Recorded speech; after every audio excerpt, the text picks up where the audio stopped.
За баярлалаа. Төвчхон асуулт байна.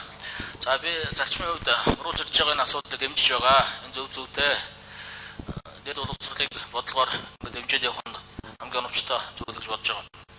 За энд үндсэндээ бол оруулж ирж байгаа материал дээр нэг тоо байна л да. 2010-аас 2011 оны хоорондох статистик мэдээ байна л да. Тэгэхээр энэ бол 5 жилийн хугацааны асуудал яригдж байгаа. 5 жилийн дараа жишээлбэл 2017 онд нийт одоо багш ажилчдын статистик тоо одоо ихэд хүрэх юм бэ?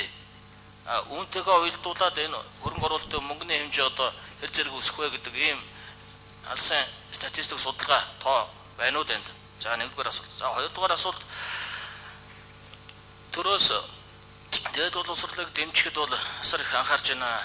За оюутнуудад тэтгэлэг олгож эхэлж байна. За энэ бол дэд боловсролын салбарт за энэ олон дээд сургуулиуд төрөөс дэмжлэг үзүүлж байна гэж би өвдөө ойлгож байгаа. Энэ утгаараа дээд боловсролын сургалтын төлбөрийн хэмжээ ер нь цаашид буурах уу?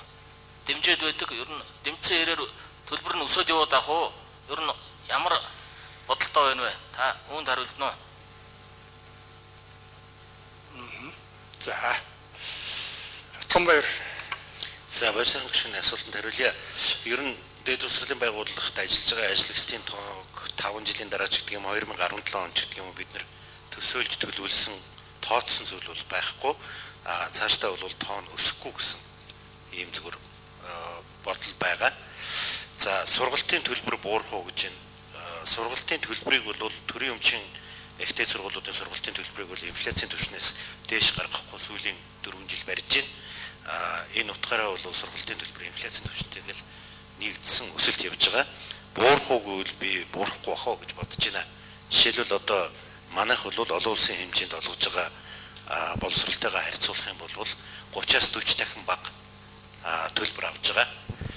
Ганцхан жишээ хэлэхэд шинжилгээ ухааны технологийн их сургууль, Аризонагийн их сургууль хоёр бакалаврынхаа сургалтыг 2 жилээр хувааж сургаад 2 их сургуулийн дипломтой төгсгөнө гэд ингээ гэрээ хийчихэд бол шүтэст сурж байгаа 2 жилдээ жилийн сая төгрөг Аризонагийн их сургууль болохоор $45,000 төлөхөр ингэж гарч байгаа. Тийм учраас бид бол нэг буурахгүй байх гэж бодож байна. Зүгээр ямарваа нэгэн байдлаар дэд боловсролын чанарыг дээшлүүлж энэ төвшөнд нь хүрэх ийм л бодлого барина гэж үзэж байгаа. За баярлалаа гүшүүн тодруулж. За сайлаас тодруулъя. Би нэг зүйлийг ойлгосонгүй. Ер нь багш нарын тоо бол 2017 он цаашд бол нэмэгдэхгүй гэсэн зүйл та ярьж байна л да. Тэгэхээр ч одоо хүн амын өсөлт за тэгээд улсаас жил болгон олон сургууль барьж байна. Тэгэхээр ч одоо энэ сургуулийн тоо өсөхгүй багш нарын тоо өсөхгүй гэдэг ч одоо юу гэж ойлгох вэ? Нөгөө төгөөр та нар ихтэй сургуулиуд бол яг чанарын хувьд бодлогоор одоо тоогийн зөөлнө гэдгийг би бол хүлээн зөвшөөрч байна. Би таны асуултыг тэгвэл буруу ойлгосон байна. Нийт багш нарын тоо ярьж байгаа бол нийт багш нарын тоо бол өснө. Тэр тэдрэнгүү хүн амын өсөлт төрөл төсөлт явагдаж байгаа учраас би зүгээр дэд боловсролын салбарт ажиллаж байгаа багш нарын тоог асууж ийнэ гэж ойлгоод хариулсан юм аа. Дэд боловсролын салбарт бол одоо бэлтгэж гаргаж байгаа боловсон хүчин ерөнхийдөө 50% илүү байгаа. Тийм учраас цаашдаа бол чанарыг дээшлүүлж тоогийн хянаал гэсэн бодлого явах учраас дэд боловсролын салбарт ажиллаж байгаа багш нарын тоо нэмэгдэхгүй гэж хэлсэн. За